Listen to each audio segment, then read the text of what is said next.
बिस्मिल्लाहिर्रहमानिर्रहीम। अस्सलाम वालेकुम। बारिशों की शिद्दत में अचानक मज़ीद इजाफ़ा। आज रात और आने वाले 24 घंटों के दौरान मगरबी नए सिस्टम से बारिशें, आंधी या लबारी का इम्कान। कहाँ पर इसके मुतालिक बड़ी अपडेट लेकर हाज़िर हूँ। साथ में चैनल को सब्सक्राइब और वीडियो को लाइक और अपने शहरों का मौसम का हाल जानने के लिए कमेंट सेक्शन में नाम बताएं। बहुत शुक्रिया।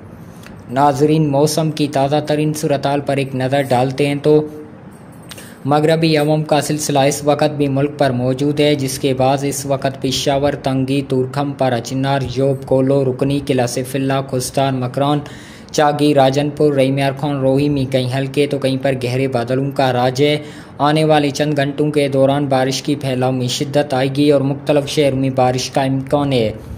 आज रात और आने वाले 24 घंटों के दौरान पेशावर, तंगी, तुरखम, पर चिनार, जोब, कोलो, रुकनी, किला सिफिल्ला, खुस्तार, मकरान, चागी, राजनपुर, रईमार खान, रोही में तेज़ ठंडी हवाओं, आंधी, शदीद गरज चमक के साथ बारिश, चंद एक दो मकामात पर यालाबारी के भी इम्कानात मौजूद हैं।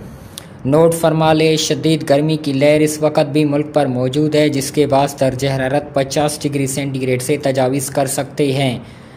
याद रहे कि जून के पहले या दूसरे हफ्ते से उम्मीद है कि प्री मानसून बारिशें मुल्क भर में दाखिल हो सकती हैं, जिसके बाद सिंध ता कश्मीर बारिशों की अच्छी उम्मीद की जा सकती है। मज़ीद अपने शहरों का मौसम का हाल जानने के लिए कमेंट सेक्शन में नाम बताएं। बहुत शुक्रिया।